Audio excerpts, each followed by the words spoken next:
Eh bien bonjour à toutes et à tous, chers amis et chers abonnés.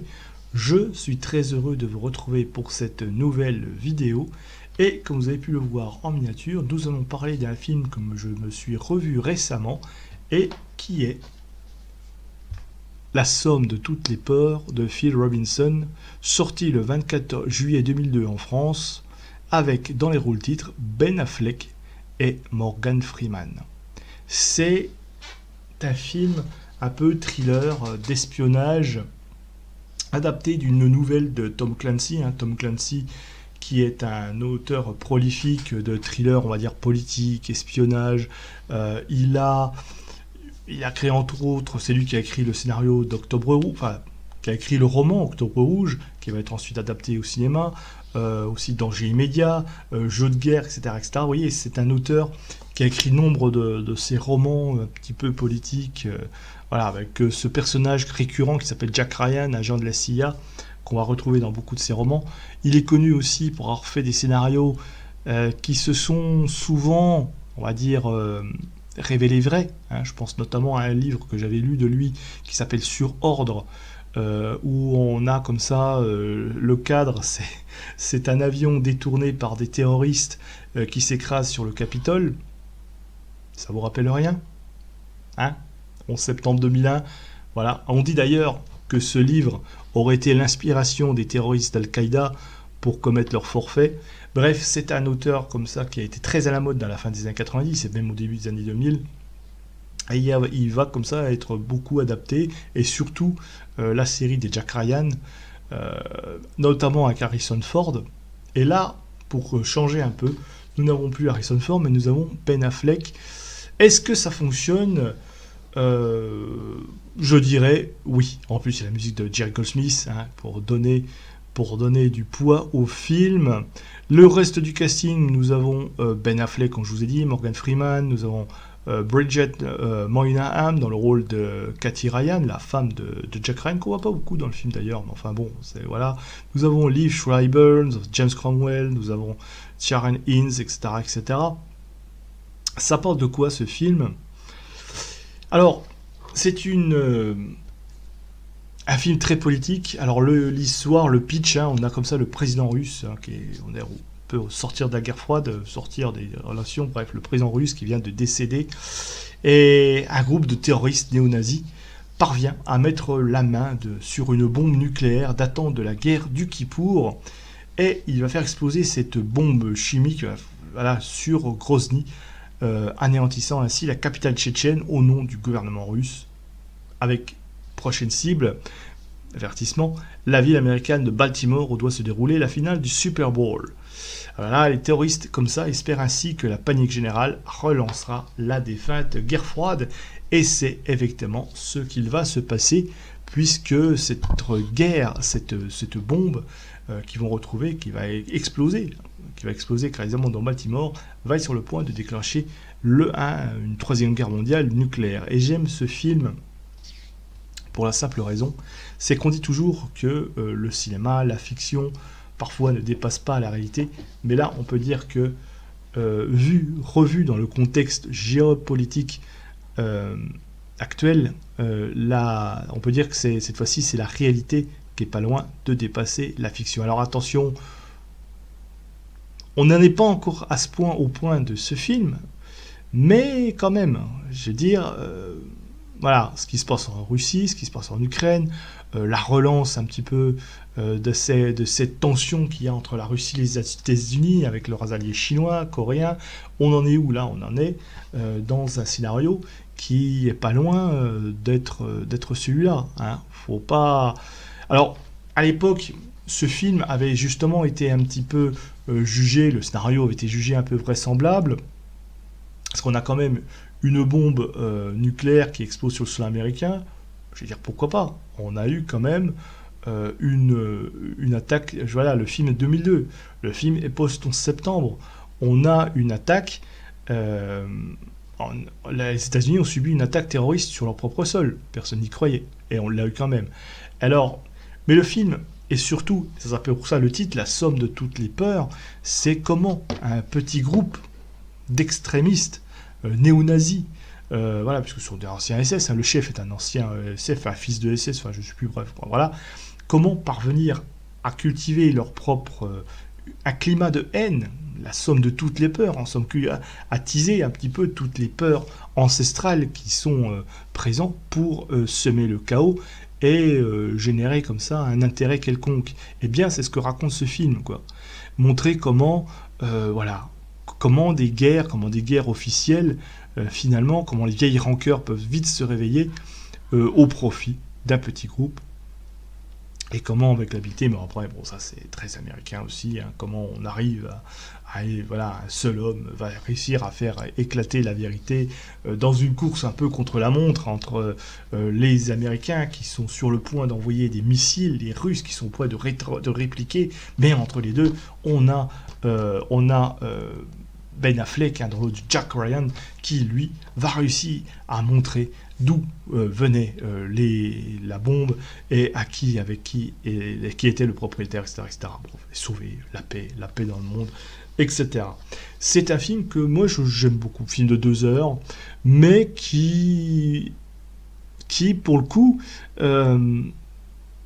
quelque chose qui est peut-être qu'on l'a accusé d'être pas vraisemblable, mais pourtant, je veux dire, voilà, comme je vous ai dit, il y a beaucoup de scénarios de Tom Clancy qui ont été prouvés. Je veux dire, voilà, lisez le roman sur ordre. Là, on n'en est pas encore là aujourd'hui. Il n'y a encore pas eu de bombe nucléaire qui a explosé sur les États-Unis, pas non plus sur l'Occident. Mais je veux dire, sans entrer dans la paranoïa, il y a de quoi s'inquiéter quand même. Je veux dire, en plus, l'histoire que nous raconte ce film est pas loin d'évoquer un petit peu la Russie post-Poutine, avec cette espèce de président russe qui veut retrouver la grandeur de la Russie, etc., etc. Des coupables désignés, hein, les Tchétchènes, entre autres. Voilà, la peur de l'Occident, la peur de la Russie pour de l'autre côté. Voilà, c'est cette somme de toutes les peurs qu'on retrouve aujourd'hui dans le monde contemporain. Bon, en 2002, c'est vrai que ça nous paraissait de la fiction, totalement de la fiction. En 2023, il faut avouer que on n'en est pas loin. Je vous laisse tirer les conclusions. En tout cas, je vous incite à voir ce film. D'ailleurs, si vous ne l'avez pas en DVD, je crois qu'il est présent sur Netflix, présent sur MyCanal aussi, il est présent sur Amazon Prime. Et même vous pouvez l'acheter, il est sur YouTube à 2,99 €. Bref, il est facilement regardable. Revoyez ce film et dites-vous, hein, regardez le président russe, ou alors l'autre, et dites-moi si vous n'avez pas pensé quand même à Poutine. Quoi. Je veux dire, il y a un petit peu de cela. On voit quand même on voit pas ce film aujourd'hui de la même manière qu'on le verrait en 2002, et c'est pour ça que je vous invite à le revoir. Ce film décrit un petit peu la géopolitique actuelle. Et d'ailleurs, il y a une phrase que j'aime beaucoup, que dit Morgan Freeman en début du film, puisqu'il faut un exercice militaire où il répète un petit peu ce qui se passerait dans une guerre nucléaire. Il dit, à un moment donné, l'autre il lui dit, ouais, mais faut dire, il y avait 27 000 personnes qui ont la bombe atomique. Et voilà, et lui il le dit bien, et ça anticipe tout, il dit, j'ai pas peur d'un pays qui aurait 27 000 bombes nucléaires, j'ai peur d'un pays ou d'une personne qui en aurait une seule. Et c'est exactement ce qui se passe. Le mec, il a sa petite bombe, il va récupérer la bombe, et il va la faire exploser, et créer une sorte de chaos. C'est ça qui est le plus dangereux aujourd'hui.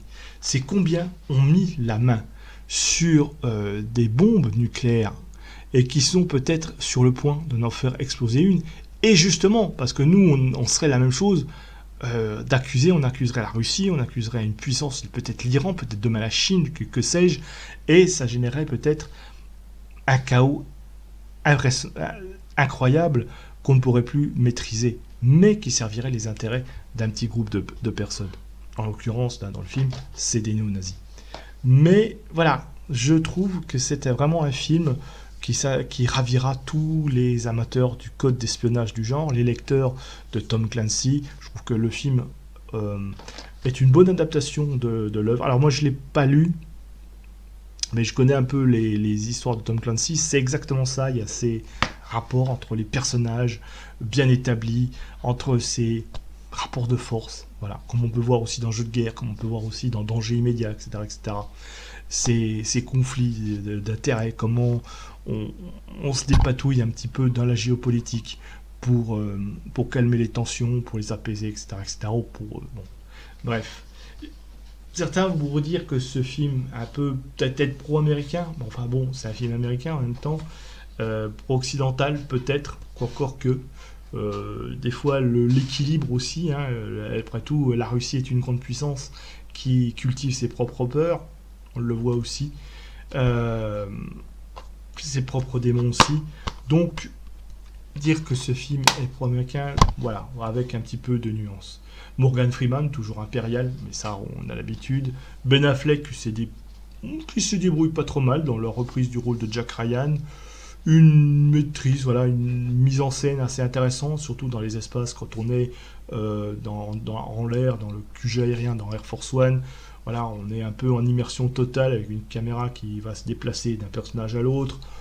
Les scènes d'action qui sont bien reconstituées, l'explosion peut-être en FX, mais bon, voilà, ça se voit pas trop en fait. On y croit vraiment. Peut-être qu'on voit pas assez les effets de la bombe, mais c'est pas le but en fait. Le but c'est de se montrer un petit peu ce qui se passerait si une bombe nucléaire, une mini-bombe nucléaire explosait sur le territoire des États-Unis. Et ce qui pourrait se passer. Alors, c'est un peu je dirais pas une réalité fiction, mais un peu une mise à l'essai, voir ce film comme une répétition générale, en espérant quand même, enfin j'espère pour la sécurité du monde, que le scénario que l'on voit dans ce film ne se passera jamais et que on sera toujours en train de vivre dans la paix, enfin voilà, que ça ne débouche jamais sur autre chose. Voilà ce que j'ai envie de vous dire sur ce petit film à revoir absolument. Voilà, c'est un film qui nous fait poser pas mal de questions, qui nous interroge aussi sur la manière dont on conçoit le monde aujourd'hui, sur la géopolitique du monde, ce qu'il faut craindre, ce qu'il ne faut pas craindre, comment on est prisonnier de nos propres peurs et comment il faut arriver à les dépasser. Revoyez-le aussi si vous aimez les romans, les thrillers d'espionnage, c'est plutôt bien fait. Si vous aimez aussi les adaptations de Tom Clancy, si vous aimez voir Morgan Freeman, un grand acteur que je respecte beaucoup. Bref, la somme de toutes les peurs, The Sum of All Fears en version originale. Pour une fois, c'est le même titre. Regardez-le, il est actuellement sur Netflix. Alors, voilà. Donc, likez, partagez, diffusez, commentez. N'hésitez pas à dire en commentaire si vous avez envie de revoir ce film et ce qui vous inspire. Et moi, je vous dis au revoir et à bientôt pour une prochaine vidéo.